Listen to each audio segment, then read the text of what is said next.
Салем, достар! Сегодня мы с вами начинаем изучение казахского языка. Итак, первая наша тема – салем десу – приветствие. Для своих ровесников и для людей младше себя мы используем слово салем – привет. Салем. Салем. А для старших в уважительной форме мы говорим салимецбе.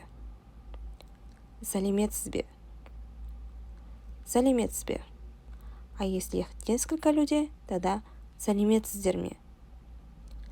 Салимецдерме. Салимецдерме. Қайырлы таң. Доброе утро. Қайырлы таң. Қайырлы таң. Қайырлы күн. Добрый день. Қайырлы күн. Қайырлы күн. Кеш жарық. Добрый вечер. Кеш жарық. Кеш жарық.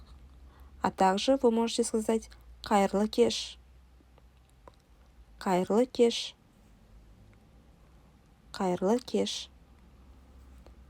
Своим ровесникам и для людей младше нас мы можем сказать сау бол. Сау бол. До свидания. Сау бол. А если их несколько людей, тогда сау болыңдар.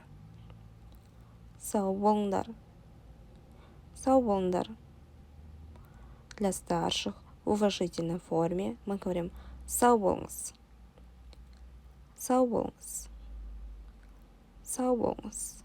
А если их несколько людей, тогда сау болыңыздар. Сау болыңыздар. Сау болыңыздар. На этом наш урок окончен. Желаю вам удачи в изучении казахского языка.